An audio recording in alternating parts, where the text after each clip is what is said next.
aussi à tous mes adjoints présents.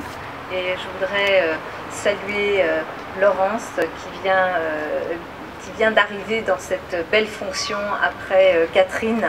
Et je sais que nous allons pouvoir tous ensemble continuer à travailler. Je voudrais aussi saluer Jean-Paul Michel, le nouveau président de la Fondation des anciens de la 2e DB et de la Fondation Maréchal Leclerc de Haute-Cloque. Merci de sa présence. Merci, chers amis, de participer à ce moment, qui est un moment que nous avons institué depuis maintenant plusieurs années, comme le préalable à la commémoration de la libération de Paris. Avant d'arriver à cette commémoration du 24 août, il y a eu beaucoup de chemin. Ce chemin n'était pas évident, parce que dans l'histoire de la libération de Paris, bien sûr que ce qui a été dit, écrit, porté, et c'était aussi la réalité, c'est que le peuple de Paris a libéré Paris. Parce qu'il y a eu une insurrection, parce que cette insurrection a permis, grâce aux forces, notamment de résistance, et grâce, bien sûr, au colonel Rol-Tanguy, je veux ici saluer son fils, dire que nous pensons très fort à Cécile Rol-Tanguy, l'épouse du colonel Rol-Tanguy, et que nous serons demain aussi dans la commémoration qui lui sera directement dédiée. Mais il y a eu cette insurrection, il y a eu cette révolte des Parisiennes, des Parisiens, il y a eu le 19 août 1944 la libération de la préfecture de police, il y a eu ensuite des combats ici même, à l'hôtel de ville de Paris, qui ont permis à notre ville de préparer justement cette libération. Mais cette libération n'aurait pas pu être totale s'il n'y avait pas eu l'intervention de la 2e DB, et dans la 2e DB, l'intervention très particulière qui a été longtemps cachée, ou en tous les cas oubliée, celle de la Nueve.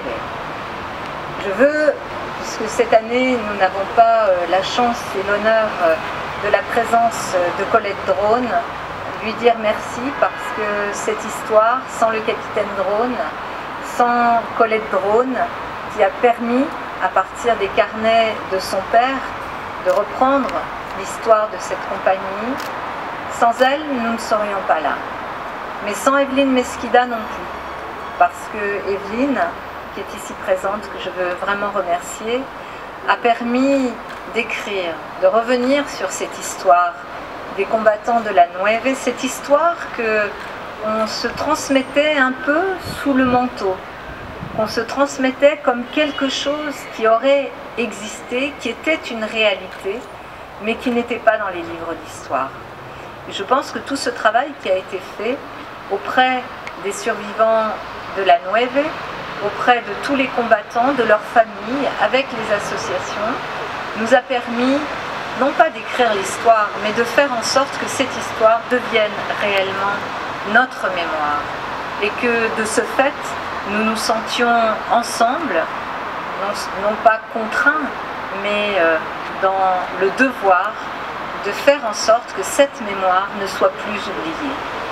Donc il y a beaucoup d'énergie, beaucoup de conviction, beaucoup de femmes et d'hommes qui, à des endroits différents, ont voulu porter cette histoire et qui font que nous nous retrouvons dorénavant tous les 24 août ici, dans ce jardin de la Nueve, pour dire ce qui s'est passé. Oui, il y a eu l'insurrection, oui, il y a eu les Alliés, oui, il y a eu le débarquement, oui, il y a eu la 2e DB, oui, bien sûr, il y avait en tête de cette 2e DB ce commando, cette équipe d'hommes qui tous avaient connu le combat pour l'Espagne républicaine. Ils étaient anarchistes, ils étaient socialistes, ils étaient communistes, ils étaient des antifascistes. Ils avaient combattu et ils ne s'étaient pas résolus à la défaite. Ils ont pu, beaucoup d'entre eux, rejoindre, arriver en Afrique du Nord, rejoindre le général de Gaulle rejoindre le général Leclerc, et à partir de là, ces hommes qui étaient, selon ce que le capitaine Drone et même le général Leclerc a pu dire, des hommes, des combattants extraordinaires, d'un courage incroyable, qui avaient peut-être parfois du mal avec la discipline, mais quand on connaît leur parcours, et notamment je pense bien sûr à tous ceux qui venaient des mouvements libertaires, on comprend pourquoi la discipline et l'armée n'étaient pas forcément leur horizon, mais ils se sont engagés. Ils se sont engagés pour un idéal de liberté, ils se sont engagés pour un idéal républicain, parce que pour tous ces combattants antifascistes espagnols, la République et la République française étaient le symbole de leur propre idéal. C'était cet horizon-là qu'ils auraient souhaité aussi pour l'Espagne, évidemment. Et ils sont venus porter ce courage, cette énergie, leur vie. Beaucoup d'entre eux sont morts. Et ils sont venus ici combattre. Et la libération de Paris, pour ces républicains, était encore plus hautement symbolique. Paris, la capitale de la France, Paris qui était le symbole de ces terres de liberté, de ces valeurs républicaines qu'ils cherchaient par-dessus tout à défendre, mais aussi qu'ils auraient tant aimé voir porter aussi dans leur terre natale en Espagne. Alors ils se sont battus. Je voudrais bien sûr aussi, parmi ces hommes, penser aujourd'hui à Rafael Gómez, qui nous a quittés il y a quelques mois. Je me souviens, c'était pendant le confinement, j'étais ici d'ailleurs, à l'hôtel de ville, confinée. J'étais dans le jardin le jour où il est mort et j'ai pris une photo de cet arbre qui était en fleurs, en pensant très fort à lui, et je lui ai dit au revoir depuis ce jardin qui est le sien, parce qu'il nous a permis d'abord d'être ici, de parler librement aujourd'hui, mais par le récit qui a été aussi le sien, il a permis de mieux comprendre ce que ces hommes de la Nueve étaient, ce qu'ils ont fait, ce que nous leur devons. En pensant à ces hommes, je pense bien sûr aussi, comme beaucoup d'entre vous ici, à mes origines, à mon grand-père républicain, à mon père, enfant de la Retirada de Málaga. Je pense à toutes ces vies qui ont été tellement dures, tellement difficiles, mais je pense que ces hommes, ces femmes qui ont combattu le fascisme en Espagne nous ont légué le plus beau des talismans, le plus beau des héritages, celui qui consiste à chercher partout et toujours la liberté, à se battre toujours et partout contre tout ce qui vient entraver cette liberté. Et ils nous ont transmis aussi, ils m'ont transmis cet amour pour la République et pour les valeurs républicaines. Alors, nous sommes ici et aujourd'hui cette histoire est une histoire qui a place dans la cité, dans notre ville. Il y a des lieux importants de cette mémoire des combattants de cette Espagne républicaine.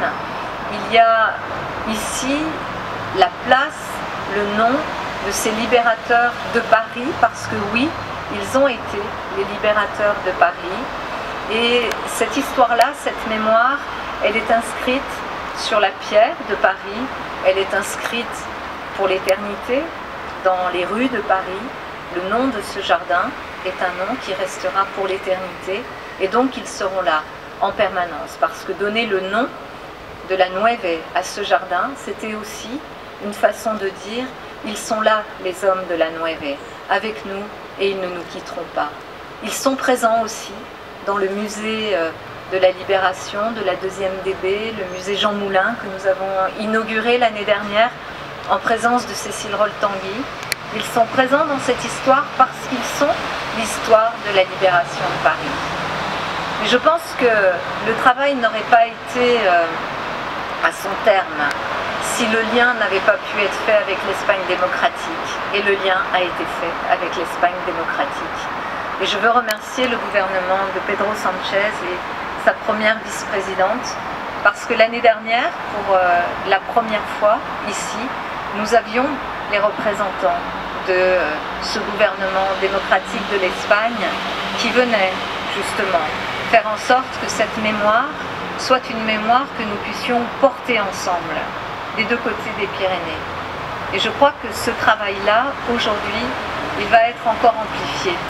Amplifié parce que nous le portons ici, dans nos institutions, dans notre histoire, dans l'histoire de notre ville et donc dans l'histoire de la République française, mais il est porté aujourd'hui aussi par le gouvernement espagnol.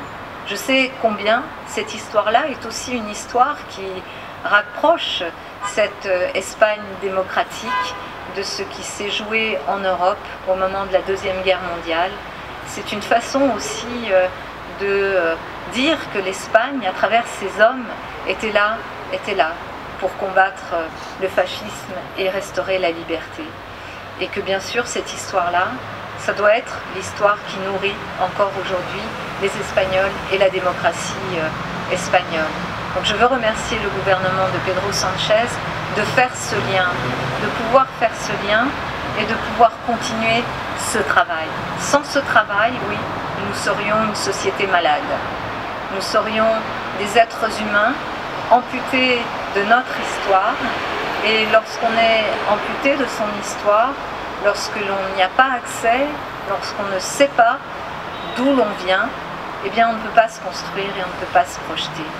Alors ce que nous faisons aujourd'hui ici, c'est bien sûr ce travail pour ces hommes à qui nous disons merci, pour lesquels nous avons une reconnaissance infinie, mais ce que nous faisons aujourd'hui aussi, c'est de dire aux jeunes générations que nous devons prendre ce fil dont parlait la vice-présidente du gouvernement de l'Espagne, et que ce fil doit être un fil que nous tissons ensemble.